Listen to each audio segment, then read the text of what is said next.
Good evening, ladies and gentlemen, and welcome to the Women's Suffrage Movement in the United States, an online professional development seminar sponsored by the Teaching with Primary Sources program of the Library of Congress and America in Class from the National Humanities Center. I'm Richard Schramm. I'm the Vice President for Education Programs here at the Center, and I'll be moderating this evening's session. Before we get underway, I'd just like to introduce you to the seminar's two sponsors. The Teaching with Primary Sources program is a program of the Library of Congress, and it seeks to show teachers, to introduce teachers to the library's many digitized primary sources, and also to show teachers how to use them in their classes. The Teaching with Primary Sources program offers a wide variety of professional development programs like this one throughout the country. So please take a look for them in your area. I think they'll be very worthwhile for you, and you'll get a great deal out of them, as I hope you will this evening's seminar. The National Humanities Center, the program's other sponsor, is located in Research Triangle Park, North Carolina. It's the country's only independent institute for advanced study in all branches of the humanities. Now, what that means is that we're an independent organization. We're a private nonprofit outfit.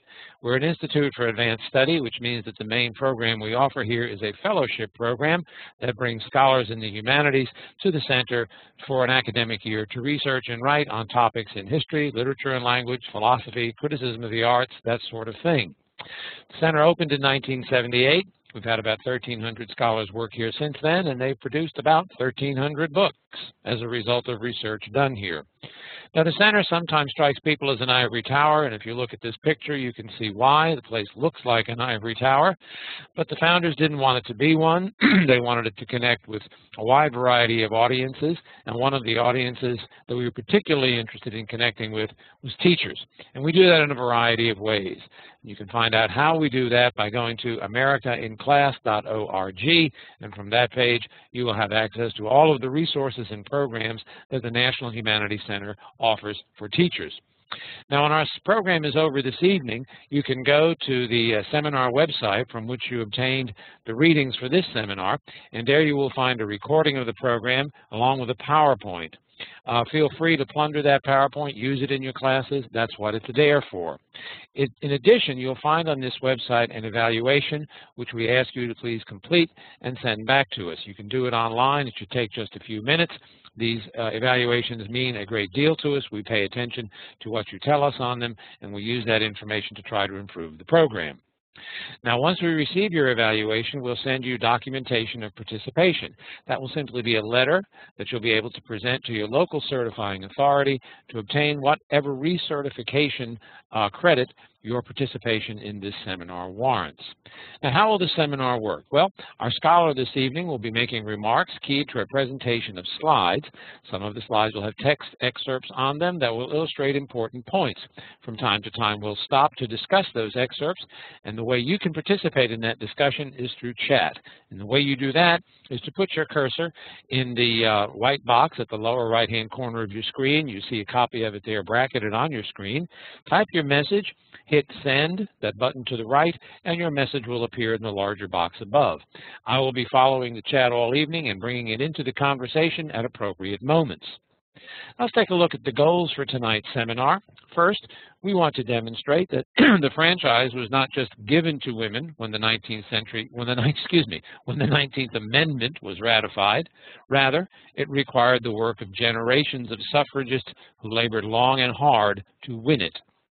In our seminar tonight, we are also going to trace the evolution of women's demands and the strategies they employed to obtain them. We also hope to provide you with some fresh ideas and instructional material for use with your students. And we are offering this seminar in support of the Library of Congress's primary resource set on women's suffrage.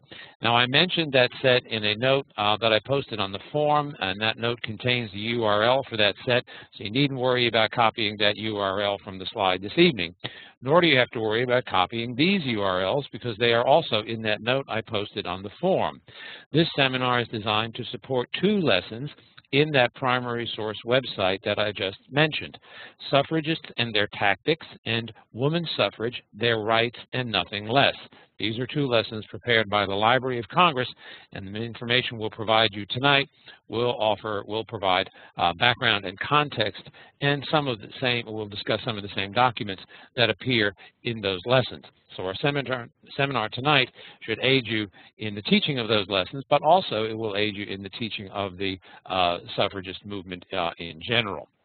I also want to point out another Library of Congress resource. It's an excellent timeline. Again, I mentioned this URL in the note I posted to the forum, 100 Years Towards Suffrage, an Overview. If you look at that, that will help you help you remember the narrative of our seminar tonight. So those are some resources from the Library of Congress, and as I said, our seminar is designed to draw upon them and support their use in your classes. Now, we had a pretty good discussion of this topic on the forum, and you posed some really interesting questions. First of all, why were women not considered citizens at the nation's beginning? What role did the Second Great Awakening play in the struggle for women's suffrage? What is the relationship between the temperance movement and women's suffrage? How did the issue of white supremacy figure into the fight for women's suffrage in the South? What was the relationship between Elizabeth Stanton and Susan B. Anthony? Why is Anthony remembered as the mother of the suffrage movement and not Stanton or Alice Paul? And why did Black and immigrant men receive the vote before women?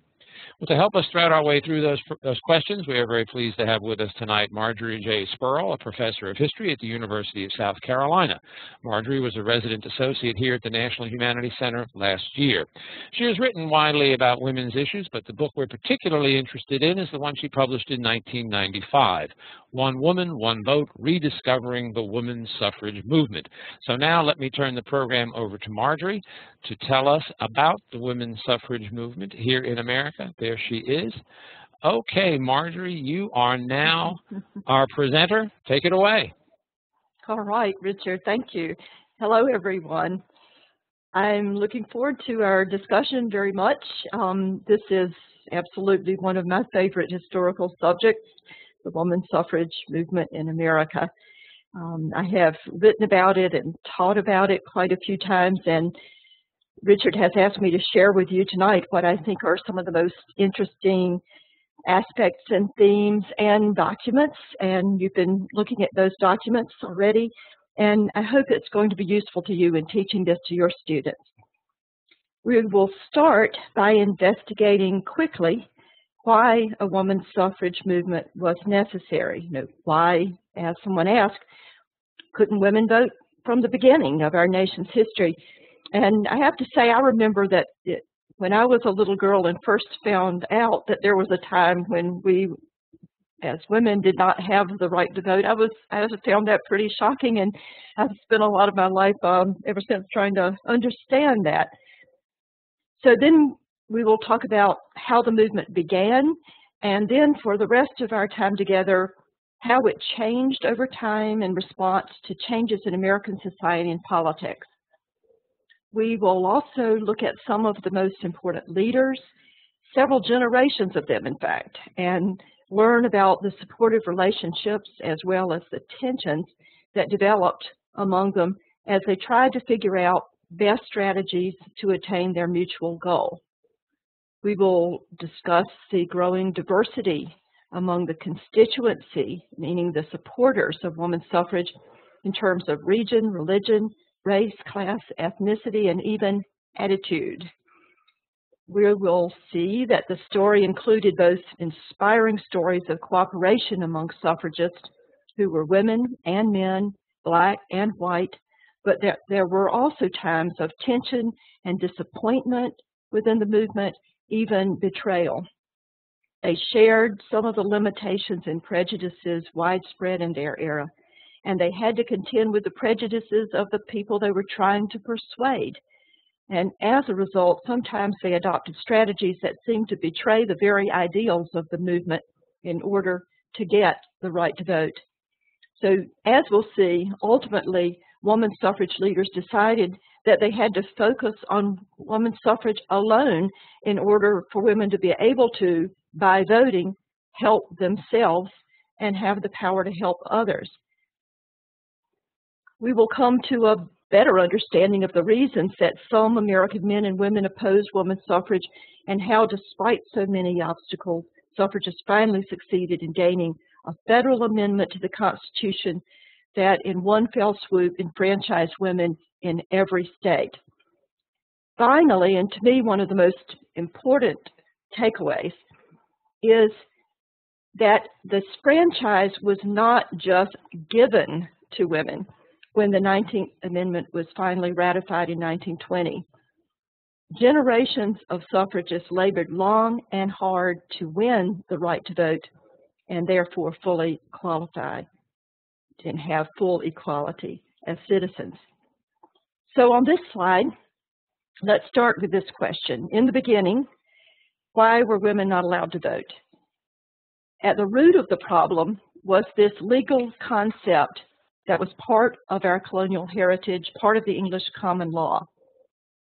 Richard, I wondered if you would read this for us about this concept of femme covert, sometimes called coverture. Certainly. The legal doctrine under which a husband and wife were considered one person, and that person was the husband. According to this doctrine, a married woman could not own property, sign legal documents, or enter into a contract, obtain an education against her husband's wishes, or keep a salary for herself. Since at the time the United States became a nation, there were property requirements for voting, and this left women out. Like other dependent persons, women were not assumed to have separate interests of their own that needed to be represented in politics. Unbelievable, isn't it, here in the 21st century? Yes, and this explains the need for a suffrage movement. At the time that the founding fathers of the U.S. drafted our Constitution, the United States was not really what we think of as a democracy in which every citizen voted and represented himself or herself. It was, I'm sure everyone there knows, a republic in which only free men who owned property elected representatives that would then make the laws for all. Since by law women were not allowed to own property, at least not after they were married, they were automatically excluded from voting. The new constitutions adopted by the states followed the British common law, in which women upon marriage became femme coverts, which meant their identity was legally covered by that of their husbands and the wives becoming legally invisible. The idea behind this was that women had no separate individual interests apart from those of their family units that needed to be represented in political affairs as well as business, and they were represented by their husbands. And in addition, they were constantly told that they did not need to actually cast a vote because women were the real powers behind the throne.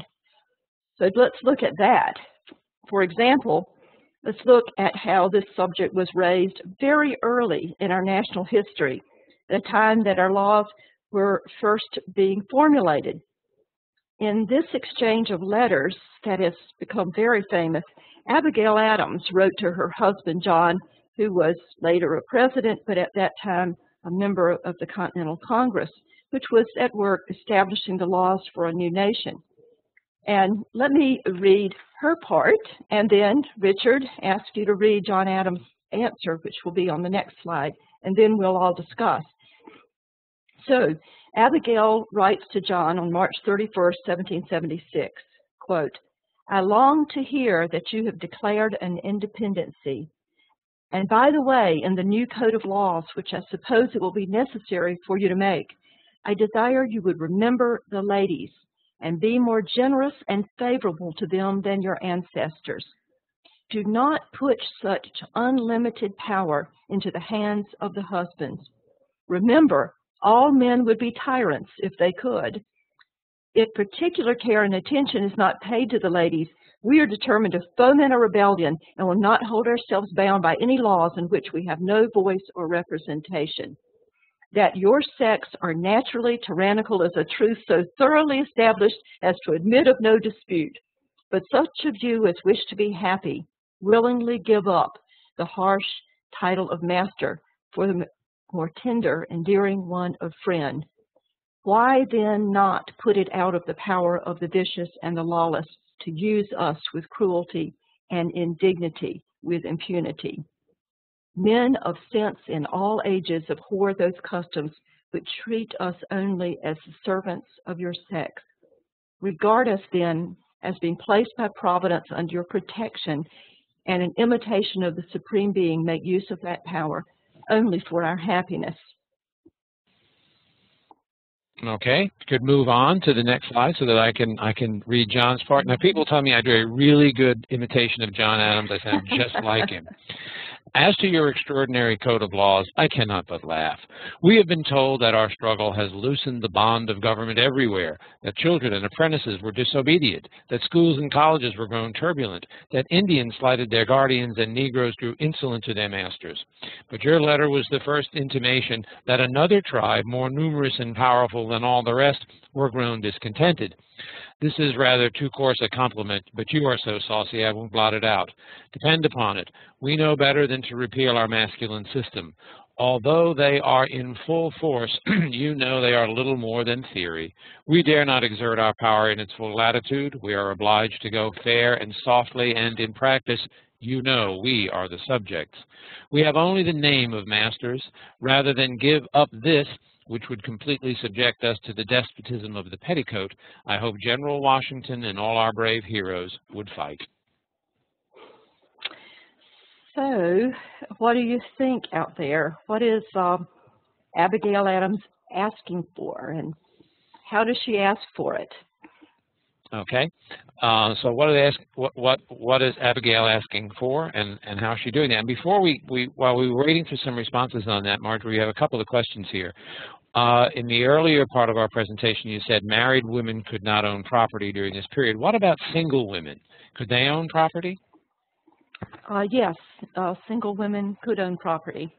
Okay, and if they got married, then did that property, obviously, or maybe not obviously, did that property then become the property of their husbands?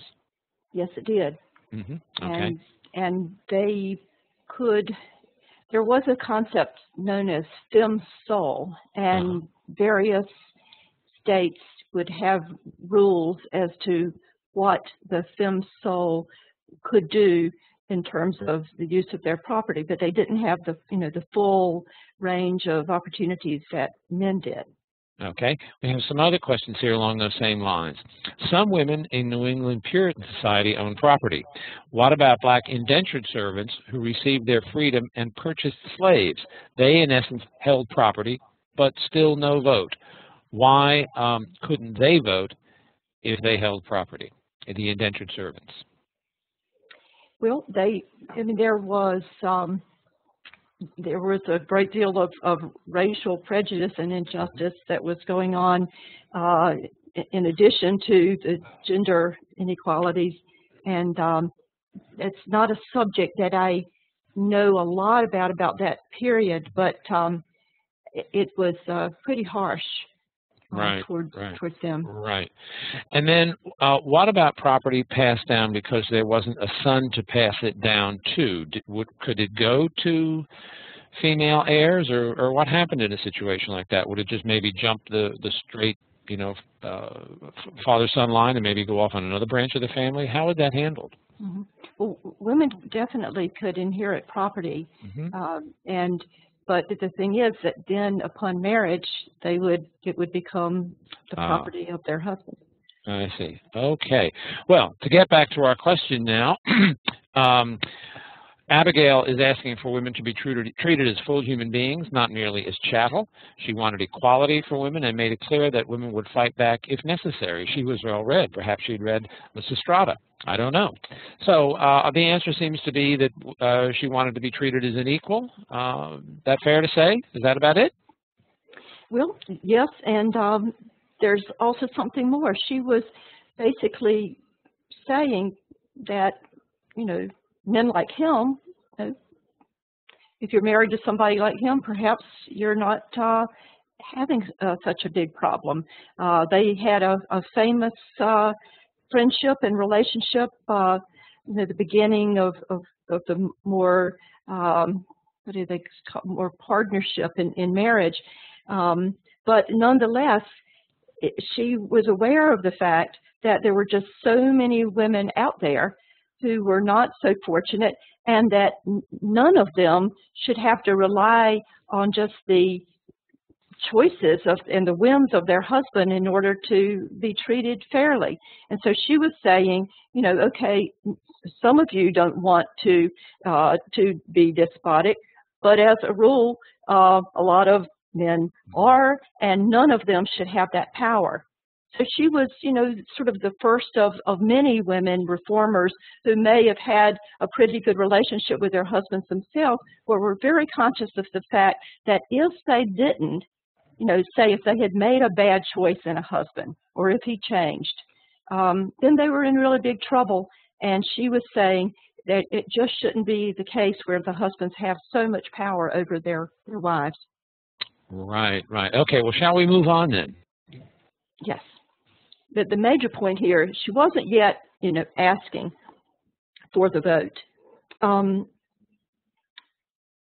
So it's interesting that in his reply, he made that point that women are really the powers behind the throne.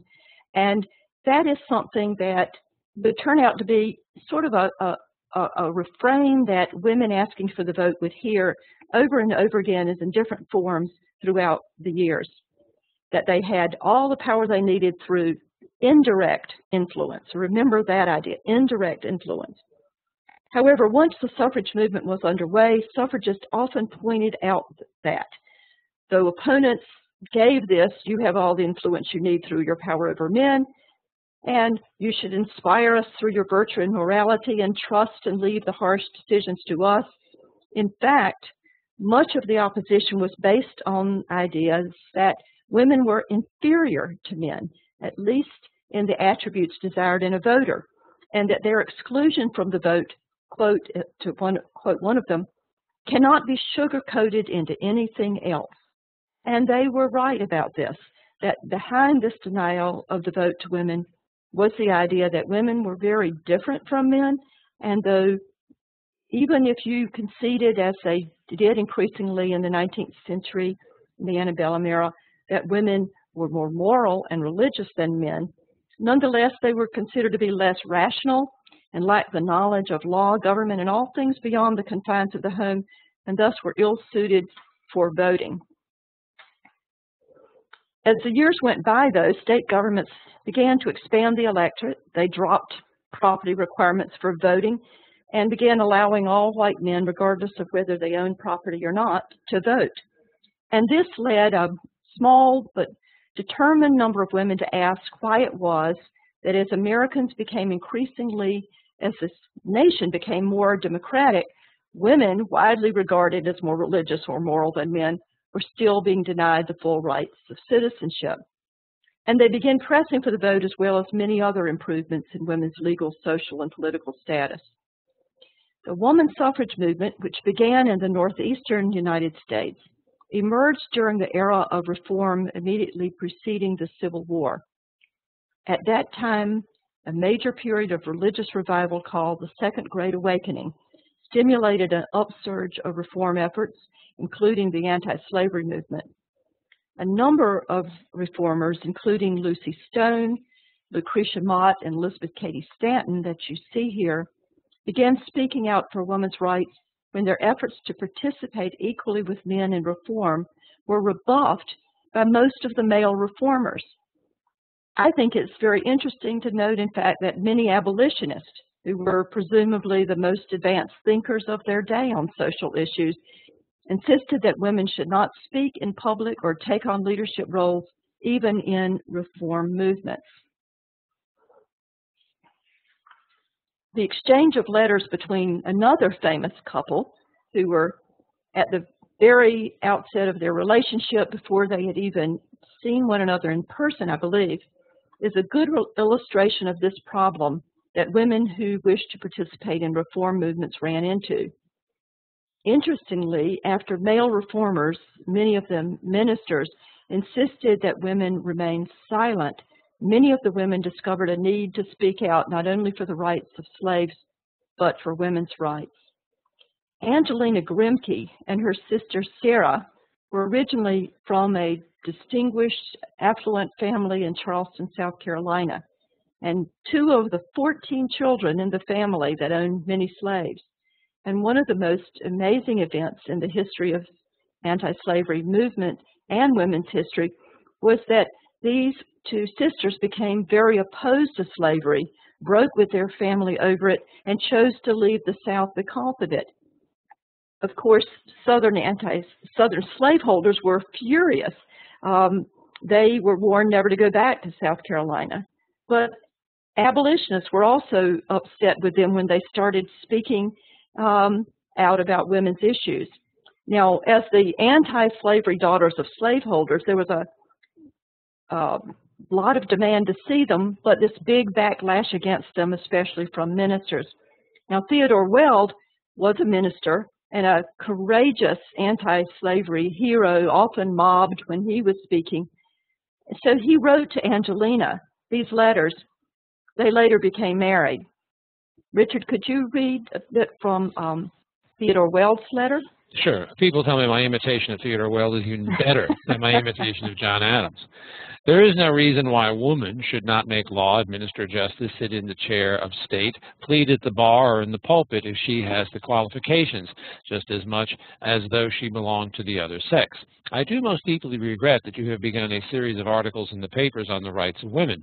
You are Southerners, have been slaveholders. You can do more at convincing the North than 20 Northern females, though they could speak as well as you. Now, this particular advantage you lose the moment you take up another subject. You come down from your vantage ground.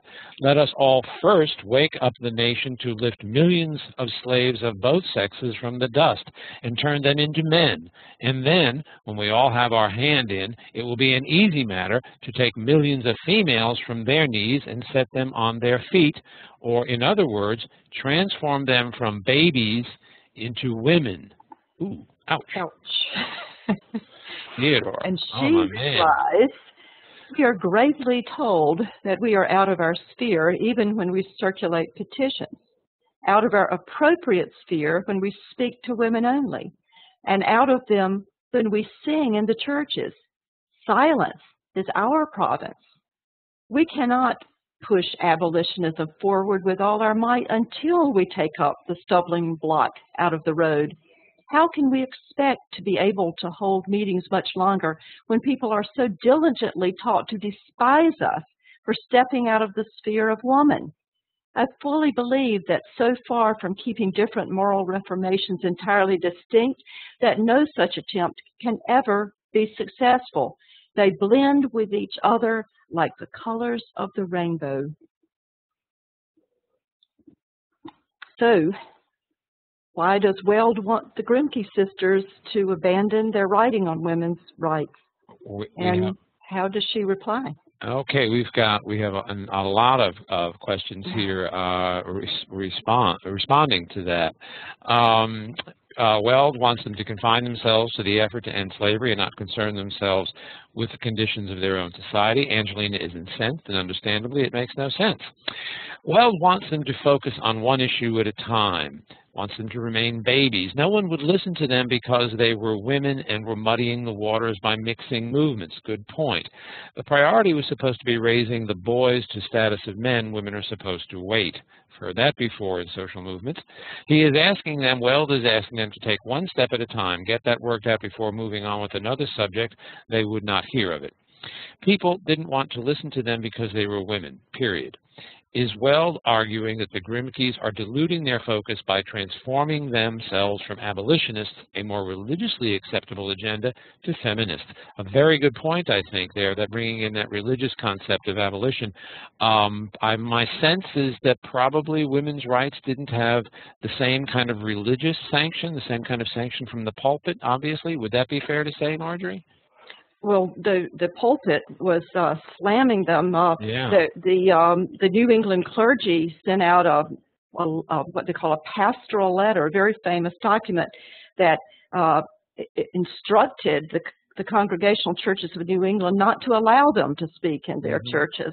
And then Angelina wrote back famously against that.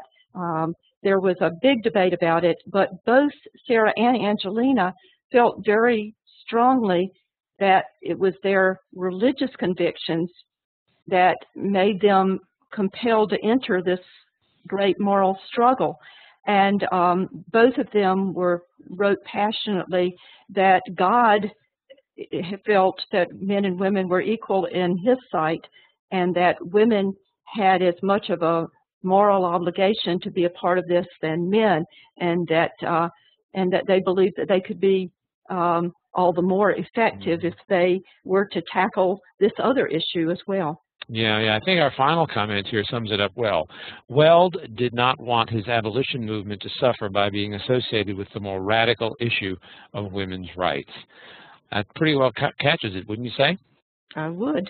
Okay, well, shall we move on then? Yes. Plot thickens. So this sort of constant barrage of criticism and discrimination eventually led women not just to listen to them and be quiet, but to speak out for women's rights along with these other reforms. But it also led them to start a women's rights movement. In fact, the more that they were told that they needed to remain in their sphere, the more they became conscious of these barriers to them and the need to do something about it. For example, when women delegates to the World Anti-Slavery Convention in London were not allowed to attend the conference unless they sat invisibly behind a screen merely listening to the proceedings, two of them, Elizabeth Cady Stanton and Lucretia Mott, decided to return home to the United States and call a women's rights convention. And when they did so, in 1848, at a Methodist chapel near Stanton's home in Seneca Falls, New York, they were thrilled when over 300 people, including 40 men, responded to the call that had been published in the papers. By the way, the site is now a national park where you can take your students if you don't live too far away. And by the way, the president mentioned Seneca Falls in his inauguration address recently. The women and men at the Seneca Falls Convention demanded a wide range of changes in women's social, moral, legal, educational, and economic status. Like Abigail Adams, they demanded that husbands not have unlimited power over their wives, which some men abused. In fact, it's interesting and something you should perhaps explore with your students, that there was a long list of issues that, in fact, nearly all of the issues that the women's rights movement has worked on from then up to now were mentioned in that initial list of grievances and goals. But note that the right to vote was not their initial focus. In fact, they regarded the resolution demanding the vote as the most extreme of all their demands. And talk about someone trying to protect his future. Stanton's husband, Henry, who had political aspirations, actually left town the day of the convention when he found out that they planned to call for something so outrageous. And they adopted the resolution that was calling for woman suffrage, but only by a narrow margin at the insistence of Elizabeth Cady Stanton and the famous abolitionist Frederick Douglass. Here you see the part in which they say that they feel that it is the duty of the women of the country to secure to themselves their sacred right to the elective franchise. And note the religious meaning. And also note, if you look at these discussion questions below, what reaction did they think would happen as a result of what they did, and what did they plan to do next? Okay, any takers on that? What sort of reaction did they anticipate? I think Theodore Weld probably would have reacted to this in precisely the way he reacted to the Grimke sisters. He came around in time. He did. Well, he married one of them, so Yes, persuaded, I suppose. Oh, and by the way, he married, after he married her, then the three of them, the two sisters in Wales, ended up publishing one of the most important documents in the anti-slavery movement's history, a document called American Slavery as It Is, with published tons of documents from ads for runaway slaves, etc. And Harriet Beecher Stowe actually drew upon that to get a lot of her primary source information that was the basis for Uncle Tom's Cabin. Right. Well, to answer our question here, it seems to me that they anticipate what they said, no small amount of misconception, misrepresentation, and ridicule. They felt that they were going to be dismissed and laughed at. But then what they were going to do next was what we would say form a movement. They were going to use the media of the day to put their message out there.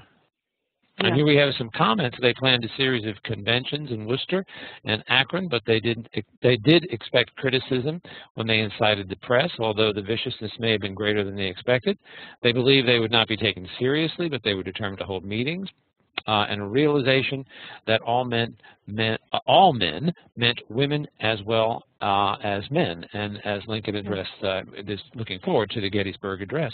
Yeah, so I guess the answer is that they anticipated a lot of ridicule, but planned to mount a media campaign, we'd say, in the 21st century. Yes, and someone wrote in about that. We hold the truth to be self-evident. It's clear that they were borrowing some of those great prose in American history that, dating from our founding documents, and that, like I said, Lincoln reiterated again shortly thereafter. Now, soon after the Seneca Falls Convention, Stanton Mott, and others were joined by more leaders, including Susan B. Anthony, who emerges as a central figure, and also Lucy Stone, who's lesser known today but extraordinarily important at the time. Here you see Anthony, who emerged as the best known leader, and you might note that she began her career as a teacher and campaigning for equal pay for teachers. These suffrage pioneers began holding annual conventions at which they discussed the need for married women to be able to own their own property, including any wages earned, also worked for improved legal and inheritance laws, equal rights to education, for the right to enter the ministry, business, law, and the medical professions. All of that had been part of Seneca Falls Declaration, for equal standards of morality for men and women. Note that they were wanting to raise men up to the standard expected by men, not the other way around. Suffrage was only one of many issues addressed in these meetings. After the Civil War, there was a shift in focus as women's rights leaders saw enfranchisement as one of the most important, perhaps the most important of their goals. And if I can digress for just a minute, there's something I didn't mention in here, and that is during the Civil War, something that was left out of the wonderful Lincoln movie that we've been seeing lately was that during the war, they focused their efforts on creating an organization called the National Women's Loyal League, and they put all of their talents to work and their organization to gather signatures on a petition to make it a war against slavery and to petition for a 13th Amendment to free the slaves. And given that that was one of the most important focuses of that recent movie, I sort of wish that they hadn't left that out. But anyway, so there was the shift in focus after the war as enfranchisement began to seem to them one of the most important, perhaps the most important of their goals. So they worked for all kinds of changes for women, but they came to believe that women must have the right to vote in order to gain these other things. During Reconstruction, there were two extremely important amendments to the U.S. Constitution, as you all know, that protected the rights of citizens and stated citizens could not be denied the right to vote on the basis of race. But the advocates of women's suffrage were extremely upset that women were not included in this, that they were not given the vote as well, that the 14th Amendment actually added the word male to the Constitution for the first time. It said specifically that it protected the rights of all male citizens to the vote. Now, the reason was that the issue had now been raised, and so those who drafted it thought that they had to explicitly state that they weren't including women's suffrage. And so the 14th and 15th Amendments did not call for universal suffrage for all, as the suffragists who had been part of the anti-slavery movement had hoped. And many of them felt betrayed and angry. Now, friends like Frederick Douglass begged them to understand that had they attached the radical notion of women's suffrage to the proposal for black male suffrage, it would have been too much for the public to swallow, and that the amendment would not have been ratified by enough states, even in the North. It was, they said, the Negro's hour. The woman's hour, they said, would soon come. Frustrated, angry, and fearing correctly that the reform impulse would soon subside long before this women's hour came, and in fact it would take another 50 more years, suffragists actually fell into quarreling among themselves about what to do.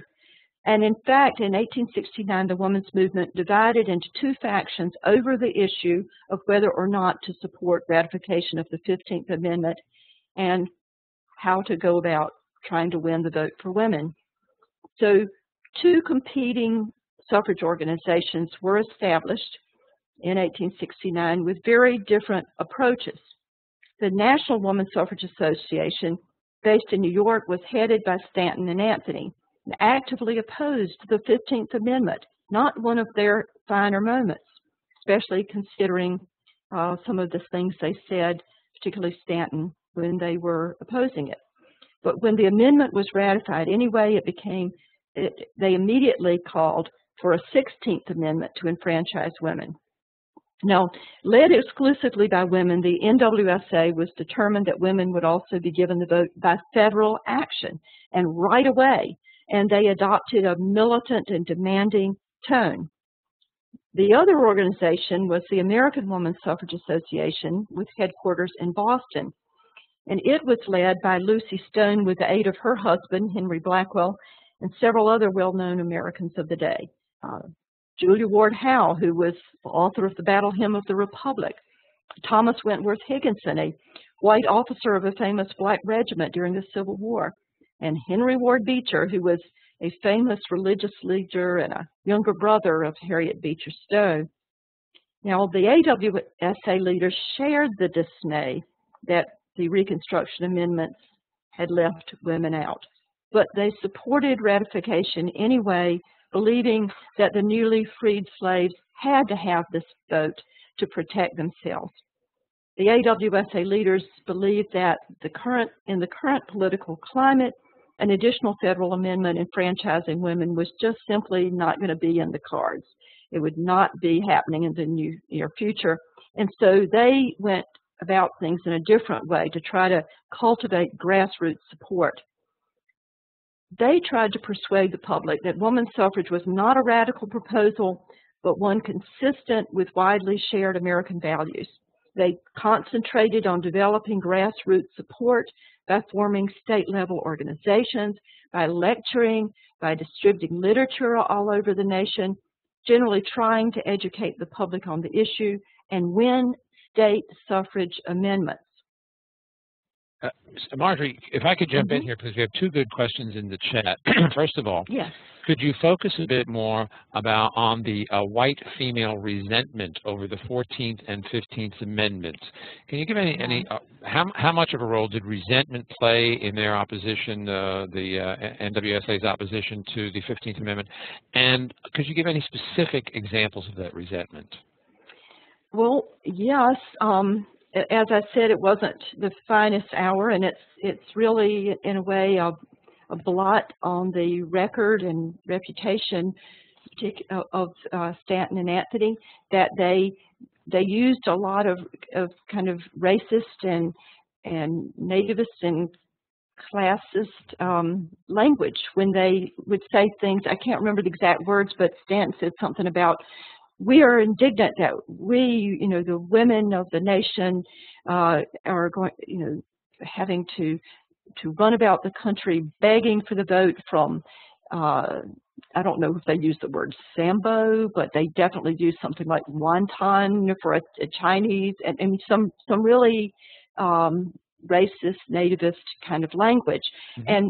But their point was that they felt like that they were native-born women who were well educated, who had played a leading role in the nation, and that now, because they didn't get included and were going to have to go begging the public, that they felt like as if that just was somehow just very unfair, and that they also had a concern that actually turned out to be a very valid one, which was that a lot of the immigrant men that were coming to the nation came from cultures where the subordination of women was so ingrained in society that Stanton and Anthony feared that having to appeal to people like them was going to be counterproductive as well as degrading to them.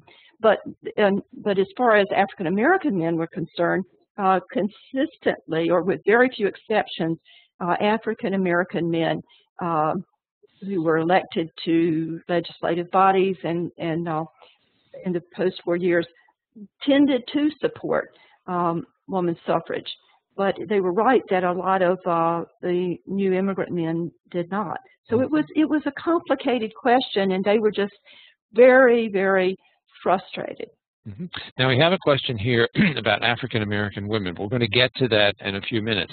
Before we do, if you could address this next question quickly, do you believe that the Second Industrial Revolution and the number of women in the workplace caused more lower-class men to oppose women's suffrage? It would have lowered poor men's social status level even further. This becomes more of an issue later, but I don't see that as being as important as just the sort of the religious and cultural assumptions that they brought with them that were more general. A lot of times during the Industrial Revolution, when women had to go into these things, it was their husbands might not like it that they had to. They hated that they had to, but they didn't blame the women so much as they were sorry that they weren't able to get the kind of wages that would provide for them. We actually had more of that kind of bitterness, I think, in the 20th century. At least that's my first reaction. Yeah. Okay, well, we've got about 45 minutes, so shall we move ahead? Yes.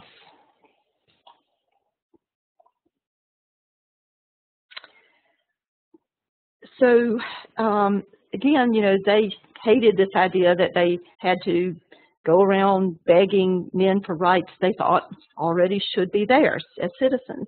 And so in the 1870s, having gained little support in Congress for this 16th Amendment, they changed their approach, and they took what they called the New Departure. And this included efforts where they would vote in defiance of the law, be arrested, and tried in state courts where they were likely to lose, but they were hoping that their case would then advance to the federal courts. So in the 1870s, hundreds of women turned up on election days attempting to vote, and this was largely the NWSA. So this was a bold strategy, which was, of course, one we recognize now as civil disobedience, knowingly disobeying a law to draw attention to its injustice. And of course, this concept of civil disobedience was later part of other famous drives for justice in the next century, from Gandhi's movement in India to Martin Luther King's movement in the civil rights movement of the 1960s. But in the 1870s, it got Susan B. Anthony tossed in jail and led to an infamous trial that made a mockery of the judicial system. In 1872, Anthony convinced a polling place official to accept her ballot. She was tried locally in a trial where the judge, jury, and lawyers were all male, as women weren't allowed to be any of these, and in which Anthony was not allowed to speak in her own defense until at the very end when they asked if she had comments, and then she gave a very famous speech. She was found guilty by a judge, Ward Hunt, who brought his written, pre-prepared decision with him on the first day of the trial. She was fined $100. She insisted she would never pay a dime of it, and she appealed the case to a higher court. Now, unfortunately, her hopes of getting the case before the Supreme Court was thwarted when her lawyer paid the fine for her, just hating, for her to be jailed. I would hate to see how angry she was with him. But at the end of that trial, as I said, when asked if she had any remarks, Anthony seized the chance to give this speech, which, by the way, makes a great one for students to memorize, and there are also scripts and plays written based on this trial that schools sometimes use in classroom plays about the trial. Richard, could you please read this excerpt from Susan B. Anthony's speech? Okay, now my imitation of Susan B. Anthony isn't as good as my others. Fellow people in this here world, I stand before you tonight under indictment for the alleged crime of having voted at the last presidential election without having a lawful right to vote. It shall be my work this evening to prove to you that me thus voting, I not only committed no crime, but instead simply exercised my citizens' rights guaranteed to me and all United States citizens by the national Constitution beyond the power of any state to deny. It was we, the people, not we, the white male citizens, nor yet we, the male citizens, but we, the whole people, who formed a union. And we formed it not to give the blessings of liberty, but to secure them, not to the half of ourselves and half of our posterity, but to the whole people, women as well as men. And it is a downright bad, to talk to women of their enjoyment of the blessings of liberty while they are denied the use of the only means of securing them provided by this democratic Republican government, the ballot. So to move along, let me just ask and answer these questions. Why was she being tried? For knowingly, wrongfully voting. And what was her defense? That the Constitution protected the rights of citizens and that she was a citizen. Now, shortly thereafter, another suffrage leader, one from St. Louis, Virginia Minor, succeeded in getting the issue before the Supreme Court in 1875. But the court ruled unanimously that citizenship did not confer the right to vote, and for women, the issue would be decided by the state. So in this, which I'm not going to read here in the interest of time, it is clear that the court was taking up the question.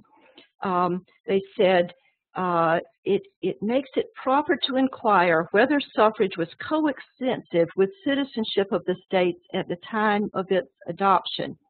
If it was, then it could be argued that suffrage was one of the rights belonging to citizenship and the enjoyment of which every citizen must be protected. But if not, the contrary may with propriety be assumed. And then the court decides the question. And what they said was, if it had been intended, the framers would not have left it to implication. So important a change in the condition of citizenship as it actually existed, if intended, would have been expressly declared. They said for nearly 90 years, the people have acted on the idea that the Constitution, when it conferred citizenship, did not confer the right of suffrage. And being unanimously of the opinion that the Constitution does not confer the right upon anyone and that the constitutions and laws of the several states which commit that important trust to men alone are not necessarily void. So the implications of this were extreme. The Supreme Court's decision in Minor was the death knell of that new departure. that the death knell to the idea that there was going to be any quick fix for the suffrage issue.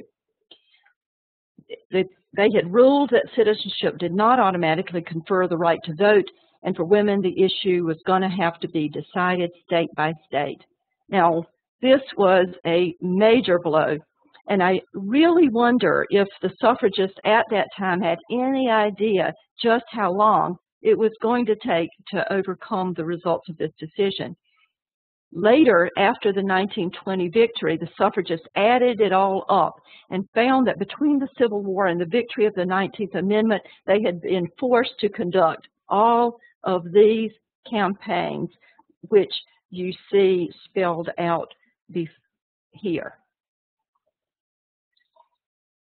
The only victories for the rest of the century came from a truly unexpected source, and that was the wild and woolly West. To everyone's surprise, politicians in several Western states not only enfranchised women, but at times actually fought Congress for the right to do so.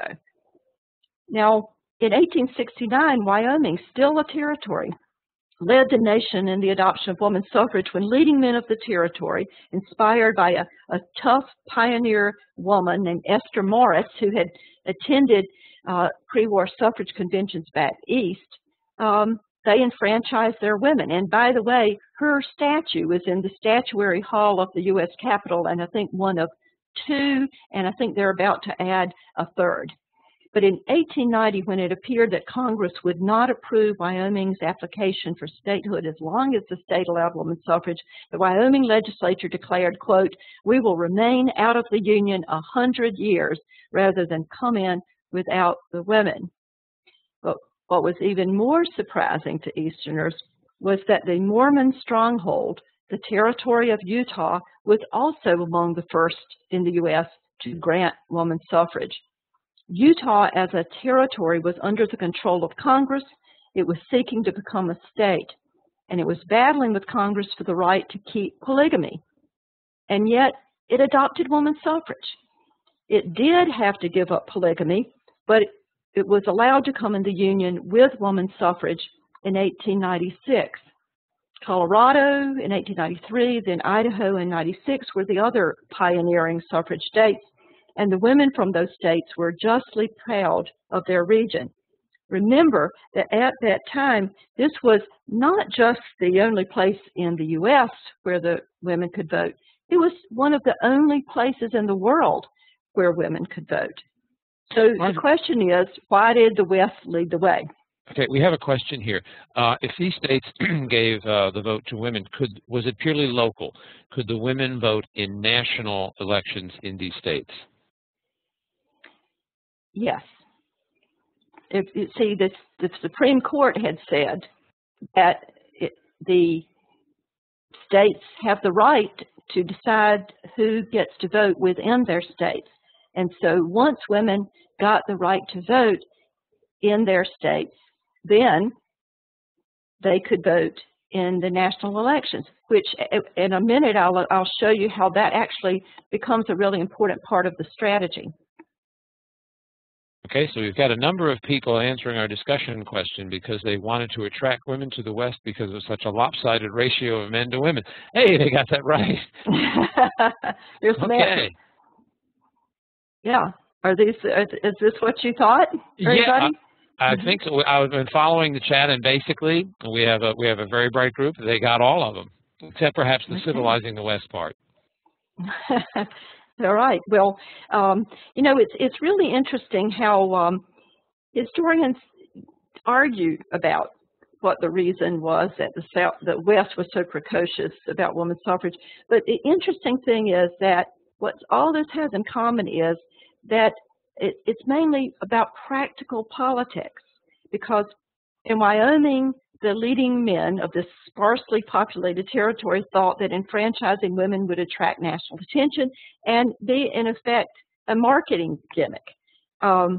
These Western states had few women. They thought this might attract them, including, interestingly, women from back east who could not find husbands because of the many casualties from the Civil War. Actually, there was a gender ratio that in which there were more women to men in some parts in the East, where in the West there were more men to women. Also, Western leaders believed that women, as they're more pious and cultivated, that men would help civilize the place, build schools, churches, and of course have children and build the population. But in Utah, which is just so interesting, the Mormons hoped that enfranchising women would convince Easterners that Mormon women were not downtrodden slaves.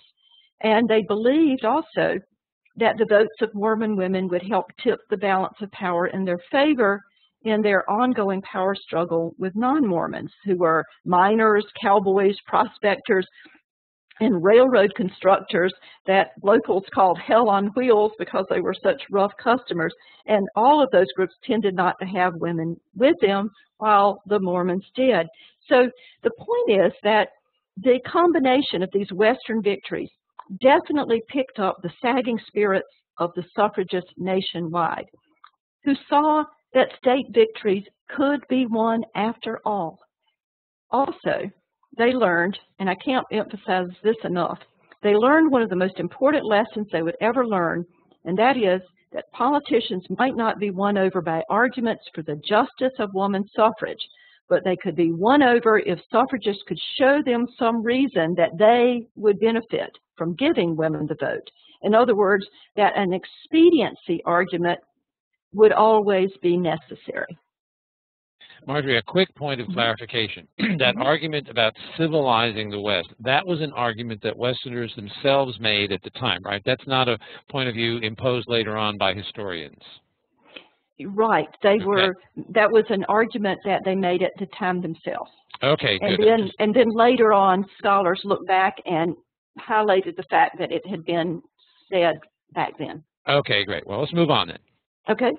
So another thing that really advanced the cause and picked up their spirits was when the suffrage movement attracted a new and very valuable ally, the Women's Christian Temperance Union, the largest voluntary organization in the world at the time, with over 100,000 members and chapters across the globe.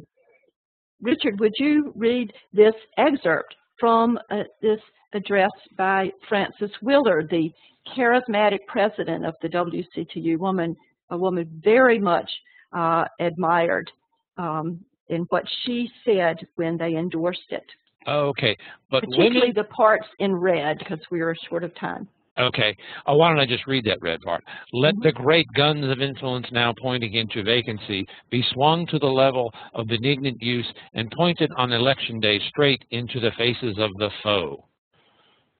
Charged language. Yes. So it's interesting. Now, given what I said earlier about indirect influence versus direct influence, what argument is Willard making? What argument is she rejecting? You know, what does she mean when she says the great guns of influence are pointing into vacancy? Hey, that's an interesting phrase. What do we think about that? Who are the great guns of influence here? Any takers on that? Well, I should think it's the political leaders, perhaps, who have not committed to the temperance movement. Might it be them?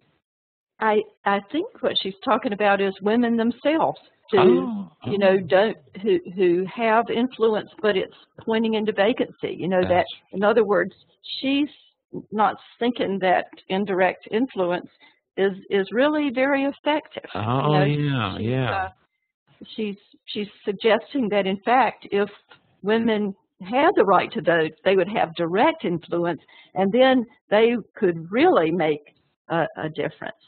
And so, that's very important. Right. Well, this addresses one of the questions then that was in the forum. What is the relationship between the temperance movement and women's suffrage? So here, in the temperance movement, women's suffrage found an ally. Fair to say? Absolutely. Okay, good. Well, let's move on. The next really important development of the late 19th century that was starting to put it on the path toward victory was this, that in 1890, as you see on the screen, the AWSA, the NWSA, put aside the differences merged to be one powerful national organization, soon Anthony became the leader. They agreed that the ultimate goal was of the NAWSA, which they referred to, by the way, not as NASA, but as the national, that their goal ultimately was a federal suffrage amendment, but that they first must build support state by state. And so they adopted a new strategy that it would in 3 decades result in a victory. The strategy was to enfranchise enough women through state suffrage amendments that Congress would have to approve a federal amendment, and 3/4 of the state would be sure to ratify. So that gets to the question raised earlier. Did women in those states earlier get the right to vote? Yes, they did. And after they got the right to vote, you could pretty much count on the fact that their representatives in Congress were going to vote for women's suffrage, and they always did after that. So that was the idea: get enough states, and then Congress would approve it. Now, the national leaders, including Anthony, also concluded another very important thing, that the movement must focus almost exclusively on winning the vote, that it had to shed its radical image, that it had to avoid association with radical causes in the future. They retained their goal of a federal amendment, but took a more conservative approach towards achieving it. Anthony's view was that women could do little to help others or improve the world until they could help themselves by gaining that direct influence through the vote. And so, as you see, this is representing a major change in strategy. And let me throw this question out to you, which is a very important one, and that is, why is it that they felt that they had to do this? In other words, why is it that no amendment that is perceived by the public as radical has a chance of succeeding and being added to the U.S. Constitution? Why is that? Okay. While our participants are framing their answers to that, let me seek a point of clarification here. A number of people have asked this. If all of the states had given women the right to vote, then a national amendment would not have been needed, right? Correct. Okay. And do you have any idea what the proportion of women voters in the states allowing women's suffrage was? Were they the majority, a substantial minority? You mean what the turnout was? No, what's the proportion? I mean, how large a voting bloc were women now in these states where they had the right to vote? I couldn't say in terms of how many of them there were. I mean, some of these states were much more scarcely populated than certainly the big eastern states. But within their states, they would have considerable influence. And as I said, after a state enfranchised its own women, then they definitely weren't about to go to Washington and oppose women's suffrage. Okay. Well, in answer to our question about why is no amendment that is perceived as radical, why can't it succeed to be added to the U.S. Constitution, the sense seems to be here that people are very conservative when it comes to adding amendments to our foundational document. Yes. And there's one other point. The founding fathers were very conservative about the idea of adding to our foundational document. Right. The founding fathers deliberately set it up so that no whimsical movement that was fleeting or endorsed by just a small portion of the society could become part of the Constitution. So that's why, and this is something I think to really emphasize with students as a way of understanding the Constitution and the amendment process as well as women's suffrage, is that you had to have 2/3 of the state to, this 2/3 in Congress, and then 3/4 of the states to approve a federal amendment that was proposed. And so, there were some over the years, certainly like the Equal Rights Amendment, that did not get those the number. They fell 3 votes short. And this one, as we will see in a minute, squeaked by. So shall we go on? Yes, we shall. Okay, so here is the next part, and this is something that I have written a book about, and that was how this go down in the South. Now, in the 1890s, the National decides, okay, they made some progress in the West through the use of expediency arguments, so maybe they can try this in the South. They also knew that if they were going to get 2/3 of Congress and 3/4 of the states, that they couldn't continue to have that region totally opposed to women's suffrage, that they would have to, as Laura Clay said, a Kentucky suffragist, they must bring in the South. And this is one of the uglier moments in the movement, used an expediency argument that was based on appeals to racial appeals. In the 1890s, white Southern politicians were in the process of trying to restore white political supremacy. And Southern suffragists, with the backing of some of the national leaders, suggested that suffrage states adopt women's suffrage with restrictions, i.e. literacy or property test, that would have the effect of excluding most black women. They warned that denying black men the right to vote would be a violation of the 15th Amendment, and that the federal government might not tolerate that the 15th Amendment had an enforcement clause that said if you do take the right to vote away from your citizens, then your representation in Congress will be cut.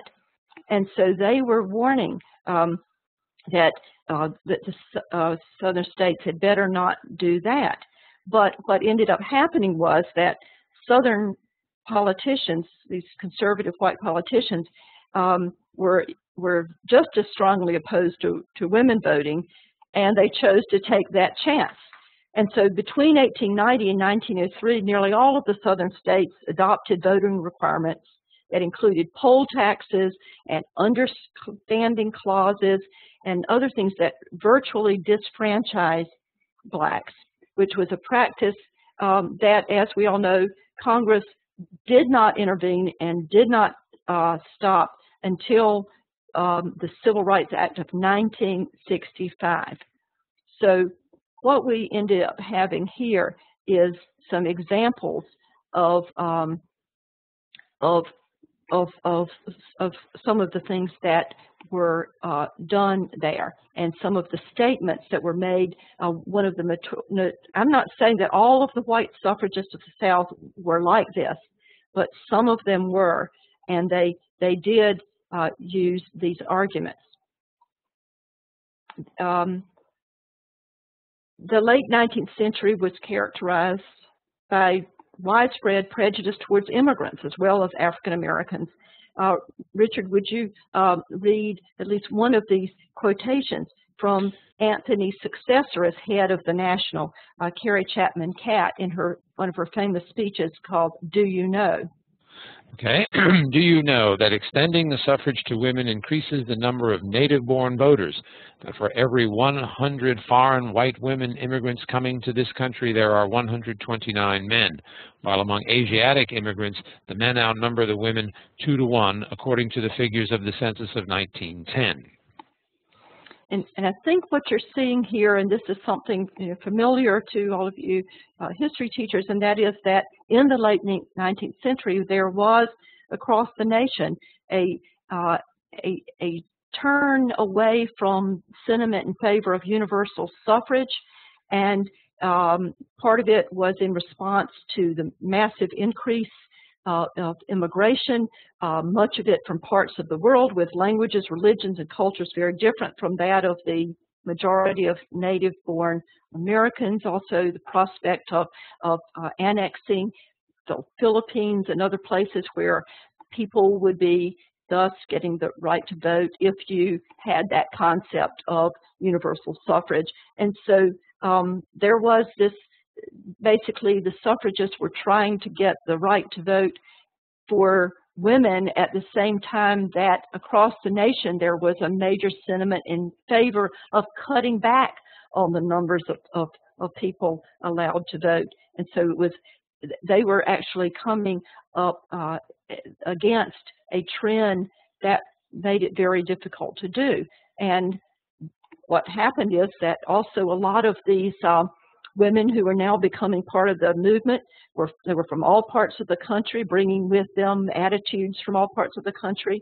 That group, Anthony later, returned to being. She was sympathetic with African Americans and worked for justice for them all her life, but at the same time encouraged this. A lot of these suffragists felt like that after they got the right to vote for women, that they could do more, even, to work for justice for African Americans. But it was a very convoluted argument. Generally speaking, all of that fell into that overall strategy of focusing only on the vote and shedding associations with anything radical. And you should bear in mind that in the South, had they stuck up for the rights of all to vote, including African Americans at that time, they probably would have had zero success, even less success than they have, which wasn't much. And so it's really and also the level of venom and racism that was put out there by the anti-suffragists far exceeded that of the suffragists. Not that that justifies it, but it's a historical fact. Now, under Anthony's successor, they began to reach out to new constituencies, and they did all kinds of things. Not all of it had to do with that racist turn. They tried to attract well-off, socially prominent, influential women, many of whom who helped to fund the suffrage campaign, like Alva Vanderbilt Belmont, who poured money into it. That, of course, helped shed the image of radicalism. They involved a new generation of college women, many of them college educated, reminding them that they owed their entrance to universities and colleges to the women's movement, had fought for it. They appealed to women with the argument that they could gain new protections for women who were workers. They expanded educational efforts, distributed literature to the schools, and interestingly were sponsoring debates and essay contests in the public schools. They reached out to growing numbers of women active in women's clubs, including those promoting the goals of the new progressive movement. Now, the progressive movement, as you know, is a reform movement starting in the 1890s, around 1900, with support in both political parties. Goals were to rid government of corruption and improve society. They placed a great value on professional expertise, science, and efficiency. They promoted consumer protection, regulation of business, protection of workers, including banning child labor. They also promoted the Americanization of immigrants and the adoption of women's suffrage. Now, what is key here is that gives suffragists a new, more positive, very effective argument for women's suffrage as politically expedient. They were arguing that if women had more than indirect influence, that their support for progressive reform would carry a lot more weight. So if you look here at this next slide, here is an example of one of the things that they put out, this Equal Suffrage Association for North Carolina, but there were similar things like this all over the country. And what do you see here? How did suffragists make use of sort of current assumptions about woman's nature and woman's place in order to argue for the vote? They're basically, remember, wanting to present it as not radical and consistent with wide ideas. What do you see here? Yeah. Well, it seems to me that they're cloaking their or making their argument in terms of responsibility and moral virtue. She is responsible for the cleanliness of the house. She's responsible for the wholesomeness of the food. Women, here we have women are good at running and managing everything. Why not casting the educated vote? And they would cast it with a very high moral sense, as this flyer indicates. Yeah, and so they're arguing that if you look at the very bottom, right above votes for women, women are by nature and training housekeepers. Let them help in the city housekeeping. They will introduce an occasional spring cleaning. Now, I found this document, by the way, when I was an undergraduate at Chapel Hill and had a summer internship. And honestly, this and some of the documents that referred to that race argument that I just mentioned were the things that really made me want to understand more about this. And, how could it be that they were using arguments like this? And what was happening is they had in mind you had to have mass support, 3/4 of the states, and they were, this was what they were doing. Now, it's very important to also know that African American women, despite this racism displayed by some of the white suffragists, African American women were actively engaged in supporting the women's suffrage movement during this period. And they were using both justice and expediency arguments. Adela Hunt Logan, that you see on the left, is an absolutely fascinating woman. She was a Tuskegee University faculty member.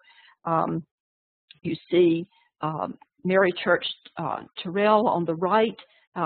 She was the daughter of the first black millionaire in America, a prominent club woman, and she said that if white women needed the vote to protect their families, black women needed it even more.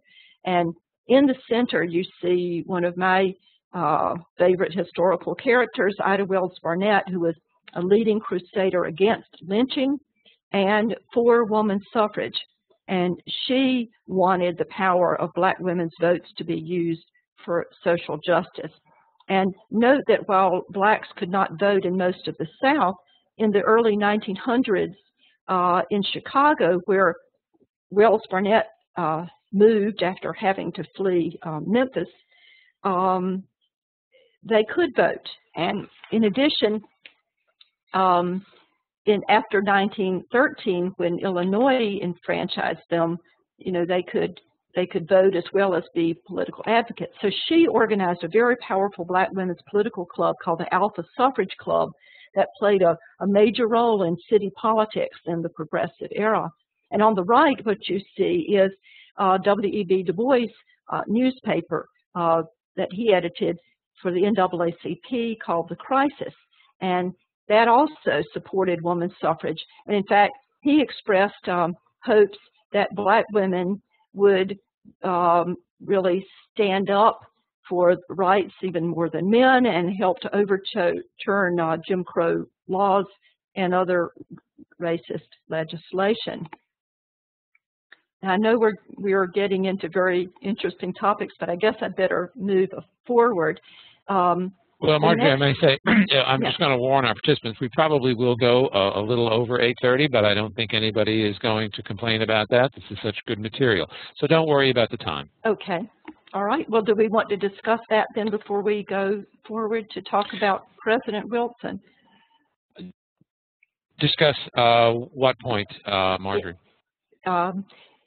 Any of the things we've just been... Okay, yeah, well, we can stop here and ask for a question, ask for any of the questions or comments. We've got some comments here. The education of black women played a large role in their work as civil rights advocates. That's true. These women were part of Du Bois's talented 10th Circle. Wells Barnett was also at the initial NAACP. That is true. So these women figured into social movements beyond the suffrage movement. Quite a coup that absolutely. Wilson even showed up to speak here. Now we're on the Wilson slide. Too bad he didn't have much to say. Not much comfort in knowing you were ahead of your time while you wait 40 years or more. Well, I think we're ready to go on to Woodrow Wilson. Okay. Well, he plays a very interesting role in all of this. By 1916, woman suffrage was a huge issue in American politics, as you can imagine.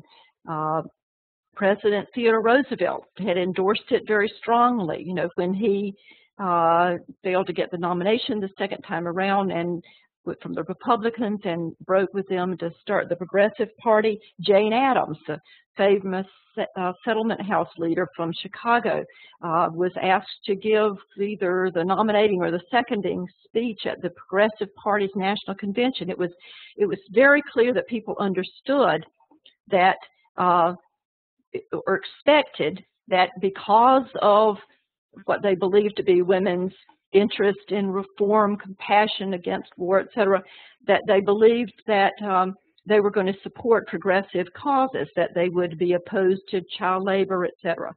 And so President Wilson and the Democratic Party, and also both parties were eager, as it appeared that women's suffrage was at some point going to succeed. Of course, both parties are wanting to get credit for it. So by 1916, it's a big deal. President Wilson was in favor of progressive reform, but he was still very big on states' rights. The Democratic Party at the time was the pro-states' rights party. And Wilson and his party, even when they finally came out for women's suffrage in 1916, would only go so far as to support it by state action. But it made him nervous, however, though, to oppose it right before an election, since out west, many women were able to vote. So he, in a way, is trying to be weasel-like. You know, he's trying to avoid taking a stand in his speech and suggesting to them, we feel the tide, we rejoice in the strength of it, and we shall not quarrel in the long run as to method of it, the method of it. But he's also sort of suggesting you can afford to wait. So the next thing that's really important that happens is that in the last 8 years of the suffrage movement, Alice Paul enters the scene and starts to play a major role. And interestingly, this led to another major schism in the ranks of the suffrage movement, a major break, again, not over the goal of trying to get a federal amendment, which is often, I think, misstated incorrectly. The schism was not about whether or not they supported the federal amendment, since the National had been working for it all these years leading up to it since the 1890s. But it was about strategy. It was about how to get there. And also, there was once again, as in the 1870s, a clash in tone between militancy versus moderation and pragmatism and persuasion. So a new organization led by so-called militants developed under Paul's leadership that split off from the National.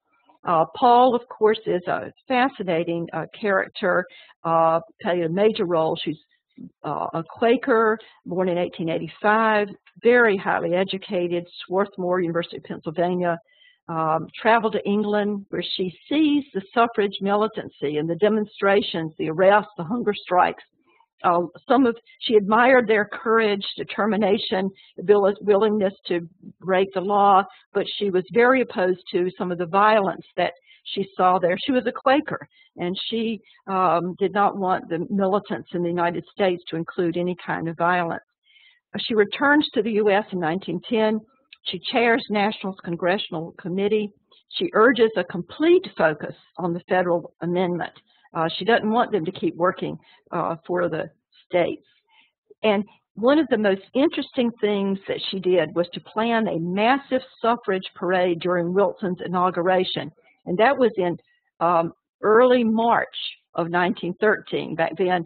And please be on the lookout for this in the news, because there's going to be a reenactment of that in Washington, D.C. I participated in one of those back at the 75th anniversary, and now they're going to have a centennial observance of that march.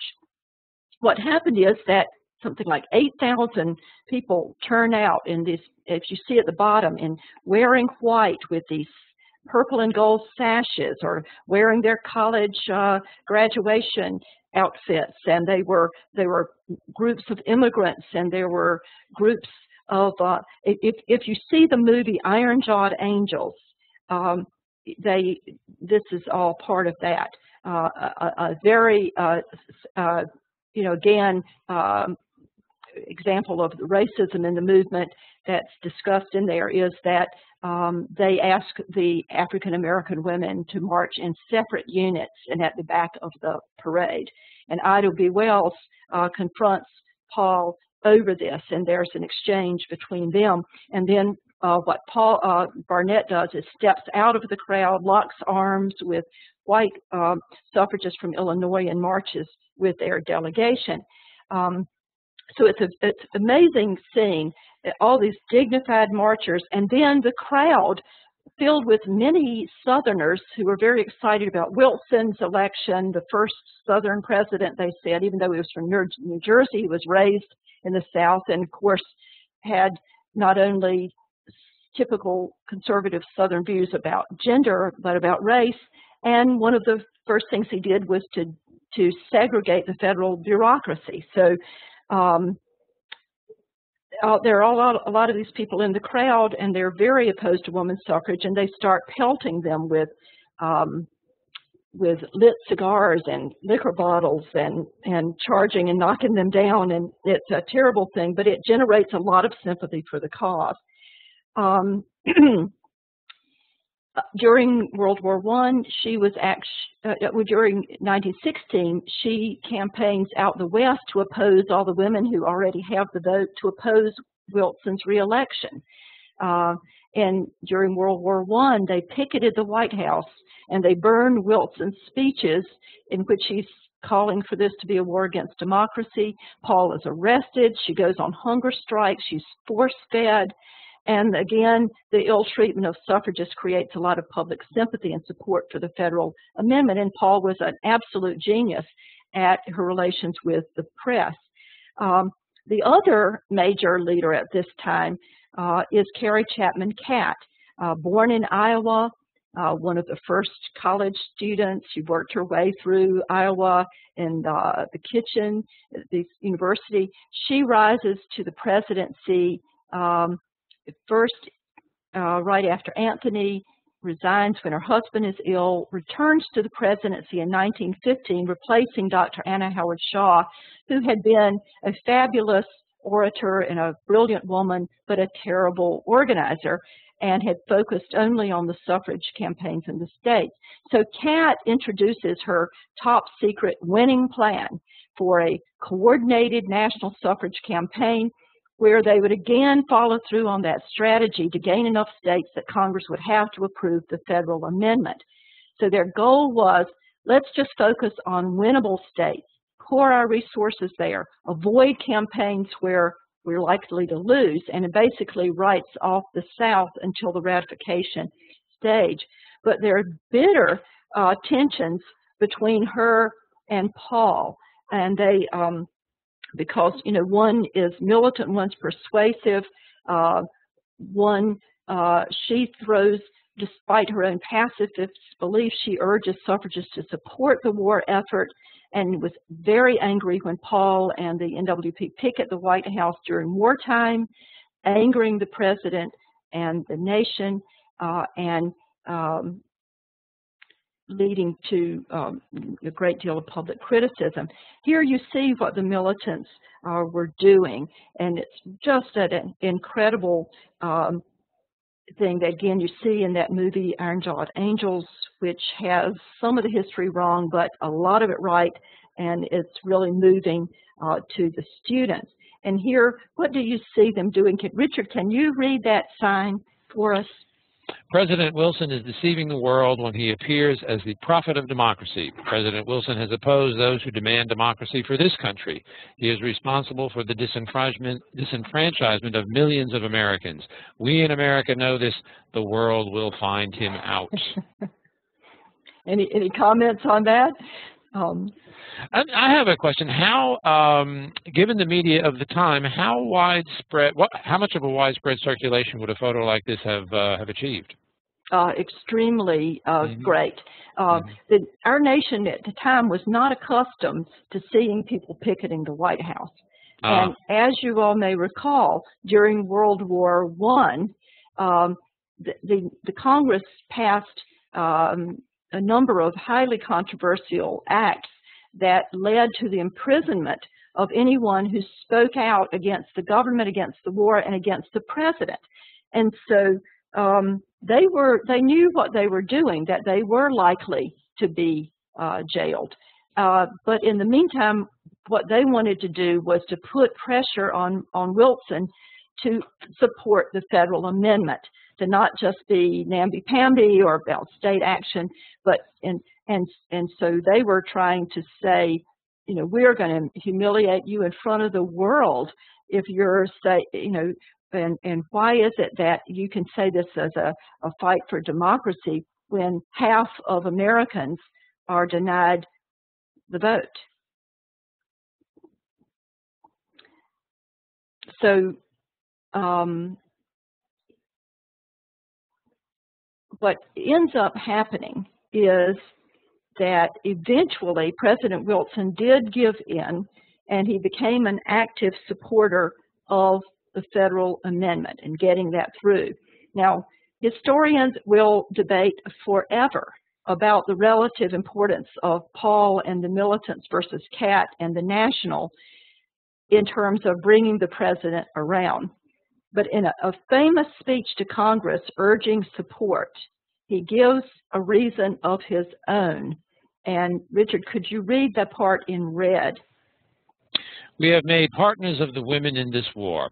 Shall we admit them only to a partnership of suffering and sacrifice and toil, and not to a partnership of privilege and right? This war could not have been fought either by the other nations engaged or by America if it had not been for the services of women, services rendered in every sphere, not merely in the fields of effort in which we have been accustomed to see them work, but wherever men have worked and upon the very skirts and edges of the battle itself. We shall not only be distrusted, but shall deserve to be distrusted if we do not enfranchise them. Oh, he changed his mind. Yes, and in it, he's clearly giving as a reason that it's a reward for service, and that gives him some cover with his own party. Many of whom were absolutely furious, particularly Southern Democrats, that he had changed his position on that, as we'll see. So finally, it's past that major hurdle of Congress, that it's got the support of 2/3 of both the House and the Senate. But the battle was definitely not over. The proposed amendment, which was, by the way, now being called the Susan B. Anthony Amendment, has been approved by Congress, but still has to get 3/4 of the states, which in that time was 36. So again, so it turns out that the South proves to be very important and still quite opposed. So looking at these documents that were put out by the anti-suffragists, which, as I pointed out before, were far more vicious in their racism than the suffragists. And by the way, the suffragists were now not using those racist tactics. What they were saying is these issues are just not related. They are, and the antis are saying, oh, this is a direct parallel to the 15th Amendment, which many of them insisted had been forced on the South as a price of readmission and adopted by Reconstruction governments when blacks were allowed to participate. And even at this late date in 1920, a lot of the leaders in Southern politics were pointing out that if the South were to ratify the 19th Amendment, that it would concede the idea that the 14th and the 15th had been legitimate. So if you see this, I mean, what kinds of historical memories and attitudes do you see reflected in these posters? Okay, anything, any takers on that? What kind of attitudes do we see in these posters? Recalls the horrors of Reconstruction. There we go. Anything else? If you look at Beware, I've put there the larger print to see that, men of the South, don't heed this suffrage siren. Seal your ears. No matter how sweetly she may proclaim it, remember it means a reopening of the entire Negro suffrage question. So, and then don't jeopardize the prosperity of your states, which was so dearly bought by the blood of your fathers and the tears of your mothers. And down here at the right, they're even saying, suffragette, how can you forget? And the men are good enough to die for you on Flanders Field, but not to vote for you. And, so invoking those powerful memories of World War I and the Civil War. Yes. So what's happening is that in 1920, at the time that the ratification was fight was going on, all Southern states were controlled by Democrats, and most of them opposed women's suffrage. As it approached the end, and they had 35 states, they were going to have one more. And for the federal amendment to succeed, at least some Southern states were going to have to ratify. Now, Kentucky, Arkansas, and Texas had ratified. The rest had refused, even passing resolutions condemning it as radical and crazy and dangerous. But Wilson was eager that a democratically controlled state would put it over the top and gain credit for the suffrage victory. And so he persuaded the governor of Tennessee to call a special session for August 1920. Now, why would they again be eager for the party to claim credit for women's suffrage? No? Any takers on that? Why would they? The party who got the claim, they had won the vote for women, would get women voters, loyalty, gain votes. Yeah, makes perfectly good sense. Yes. There's an election coming up, right? Yes, exactly, in November, and they're eager to try to get this through and settled by then so that women could participate. So what happens is that none of the states are getting ready to meet between then and the election. So Wilson gets them to call a special session, and what happens is that suffragists from the National and the Women's Party came to Tennessee to help work for ratification.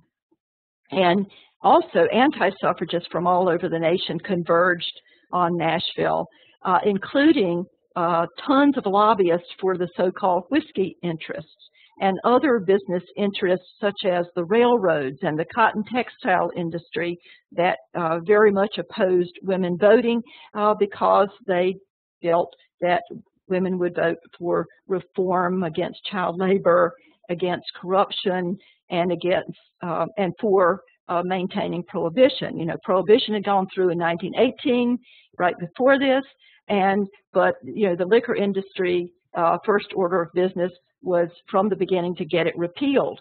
And they feared they would never get it repealed if women got the right to vote. So they really, literally, no pun intended, poured themselves into this fight. So what happens then, in the end, is finally, with the whole world watching, the vote appears to be tied. And one young 24-year-old legislator, Harry Byrne, whose district is opposed to women's suffrage, so he had said he would vote no, he suddenly changes his vote and votes for women's suffrage. It takes about a minute before everybody realizes what has happened, and the suffragists just go crazy with joy, and bells and whistles are everywhere, but the antis are absolutely furious, and they accuse Byrne of having to be bribed. He actually has to climb up on the roof of the Capitol to escape from them. But he explains to the press that he had gotten a letter from his mother that he had in his pocket. Ironically, women got direct influence as a result of indirect influence here at this very moment at the end, and fortunately, it was the indirect influence of his mother and not that of the liquor industry. So, Richard, what do you see here? It's saying, "Dear son, hurrah and vote for suffrage. Don't keep them in doubt. I noticed some of the speeches are against. They were bitter. I have been watching to see how you stood, but I have not noticed anything yet. Don't forget to be a good boy and help Mrs. Cat put the rat in ratification, your mother." And Mrs. Byrne, gets a telegram from Carrie Chapman Cat. "You are blessed with a brave and honest son. Whatever the enemies of justice and decency may now do to show their vengeance upon him, he is bound to have a great future, and you will ever be proud of him." So, at last, this 72-year-old movement was victorious. After antis still managed to delay ratification from the 18th through the 26th through various parliamentary tricks, the amendment was then rushed to D.C., where the Secretary of State was awakened during the night to sign it before any more tricks could be pulled. And so the official date was ratified August 26, 1920, which is now celebrated annually officially as Women's Equality Day. So, Richard, would you please read for us triumphantly the statement that is on the screen? "The right of citizens of the United States to vote shall not be denied or abridged by the United States or by any state on account of sex. Congress shall have power to enforce this article by appropriate legislation, period." So the fight was over, and what a fight it had been. I always tell my students, never miss a chance to vote.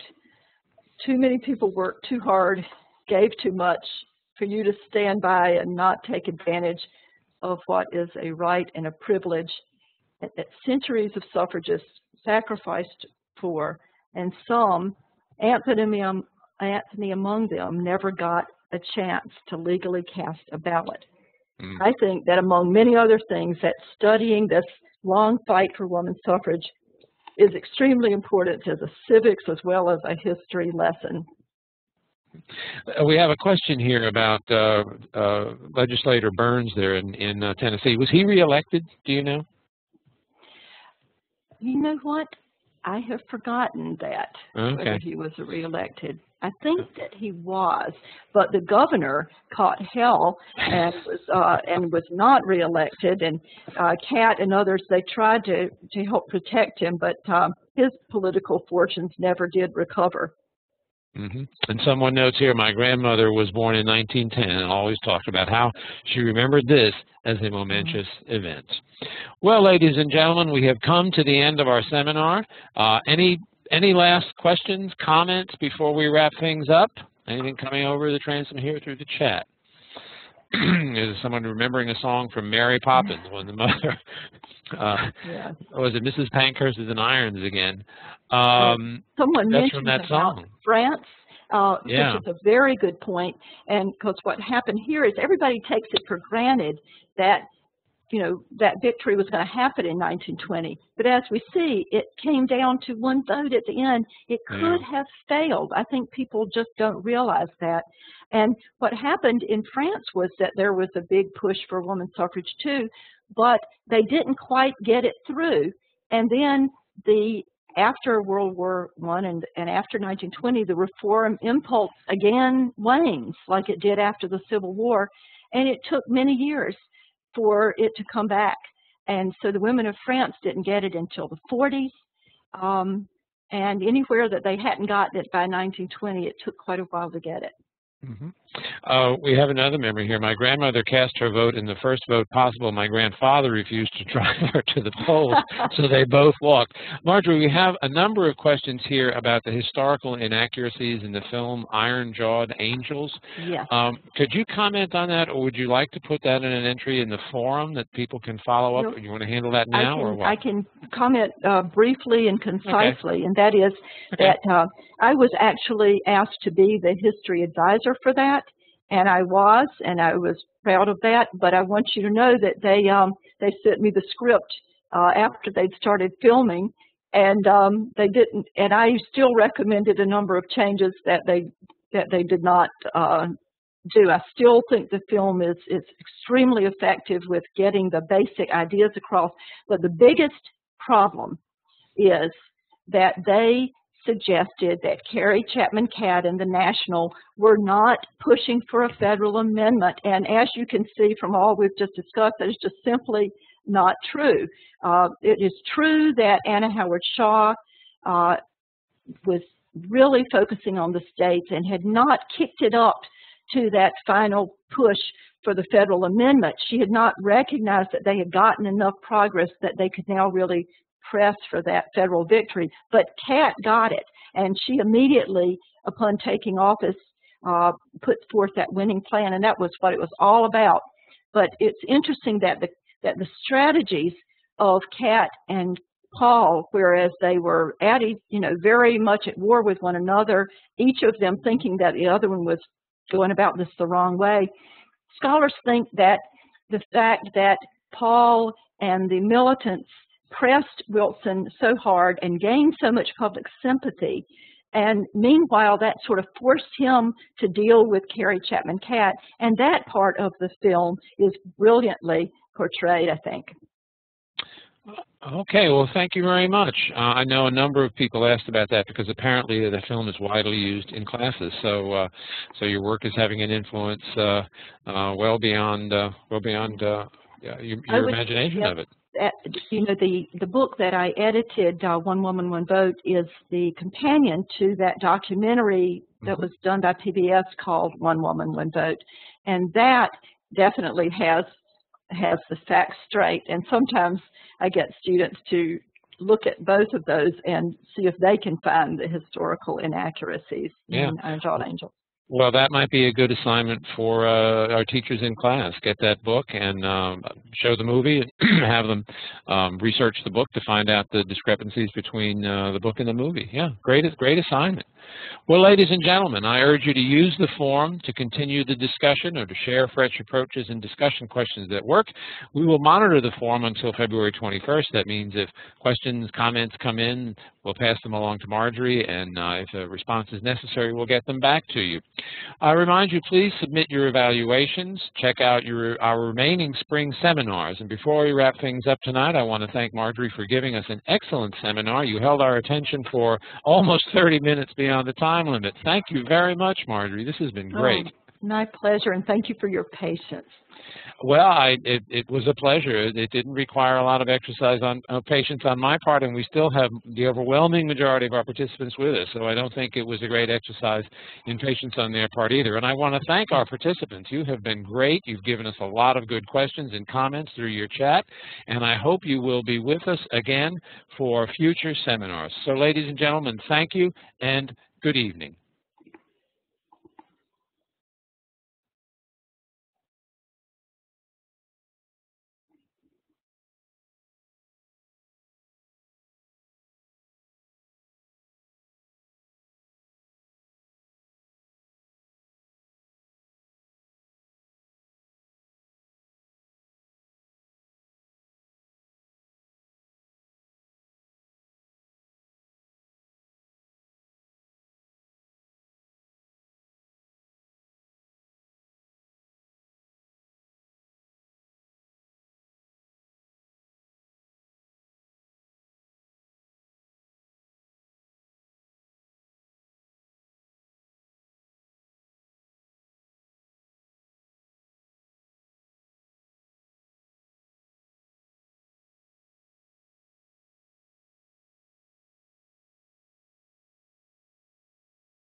Well, Marjorie, I thought that went very well. Thank you, Richard. I really enjoyed it, as I bet you could tell. Yeah, you're getting into it. It was great. A lot of good comments. As you see in the chat there, the participants really enjoyed it. So thank you very much, and I'll be back to ask you to do this again. I'll be glad to any time. And they did ask good questions, and you did a really good job. Yeah. And I'm so happy that they were interested enough to hang on that much longer. Oh, yeah. We didn't lose. We didn't. Well, I think we lost. I think the high point was 80. but my God! Yeah, I had no idea. Well, actually, that somebody else just checked in. That actually, some people were registered twice, and then you had Karen in there among the participants. So actually, I think the participant number was somewhere in the neighborhood of about 75, which is a record for us, by the way. We've never had that enrollment before, so this is great. Wow. Okay, well, look, I'd like to talk to you about some other topics that you might be willing to do for us, some things that you feel would be interesting to teachers, but I'm not going to do that tonight. I'm going to let you go right now so you can get to that glass of wine, and I can drive home and get to my glass of wine, and we can relax and prepare for a pleasant weekend. So thanks again. I look forward to seeing you in New York. Oh, that's right. Yeah, about a month from now. Yeah. We'll be up there. Yeah, indeed. Okay. Well, thanks so much. And again, say hi to Don for me. Warn him that I'll be back knocking on his door to do another seminar for us. And well, we are honored. Okay. Well, thanks so much, and have a good evening. Thank you, Richard. Good Bye-bye. night.